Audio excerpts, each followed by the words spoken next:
জয় মোহনবাগান। আজকে আমি মাঠে এসেছিলাম। মাঠ মানে আমাদের মন্দির, সবুজ মেরুন মন্দির। সেই মন্দিরেতে আমাদের ঐতিহাসিক অমর একাদশের সামনে দেখলাম 3 মোহনবাগানি এখানে দাঁড়িয়ে মানে তাদের সঙ্গে একটু ফটো নেবার চেষ্টা করছিল। তো আমি ওদের সঙ্গে জাস্ট কিছু কথা বলতে চাইছিলাম। জয় মোহনবাগান। তুমি কোথা থেকে এসছো? ঘটকপুকুর থেকে। মোহনবাগানের ফ্যান? খেলা দেখো? আচ্ছা। আর তুমি?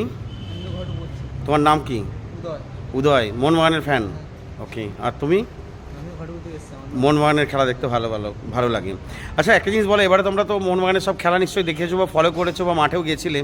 তোমরা কি মাঠে গেছিলে সেমিফাইনাল খেলা দেখতে বা ফাইনাল দেখতে? হ্যাঁ, গেছিলে? তুমিও গেছিলে? আচ্ছা। এবার একটা জিনিস বলো, আমরা সিল ট্রফি দুটোই পেয়েছি, ঠিক তো? তোমার মতে মোহনবাগানের ইন্ডিয়ান প্লেয়ারদের মধ্যে বেস্ট কাকে লেগেছে? Indian player best Liston. Liston কোলাসও তুমি বলে দিলে।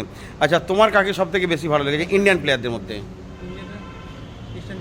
লিস্টন কোলাসো। সবাই লিস্টন কোলাসোর ভক্ত ভাই। লিস্টন বল নিয়ে গিয়ে জমা দিতে খুব ভালো লাগে। ওই 10টার মধ্যে একটা কাজ করে, অতি কাজ ভালো মাইনাস করে। আর তোমার কাকে ফেভারিট লাগে? লিস্টন। কিন্তু আমার তো সুভাশিসকে ভালো লাগে, আমাদের ক্যাপ্টেন। কারণ তুমি জানো ডিফেন্সের থেকে 6টা গোল করে এসছে। ডিফেন্সকে যেমন আটকেছে, লোকের অন্যদের ডিফেন্সকে গিয়েও ভেঙে এসছে, তাই তো? সো একসঙ্গে দুটো কাজ করেছে। লিস্টন ভালো খেলেছে। আর ফরেনারদের মধ্যে কার খেলা ভালো লেগেছে?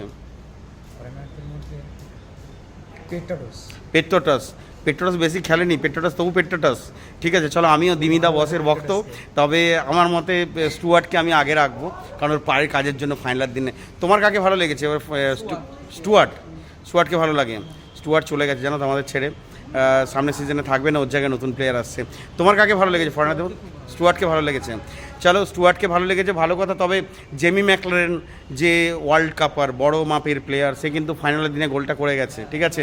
শুধু তাই না, আমাদের অনেক ভাইটাল ম্যাচেতে গোল করে গেছে। তবে আমি বলবো সেরা গোল আপুইয়ার গোল, যেটা জামশেদপুরের এগেনস্টে গোল ছিল, তাই তো? সবাই সঙ্গে থাকো। এবং শুধু তাই না, সামনের সিজনে আবার আমরা দুটোই জিতবো, তাই তো?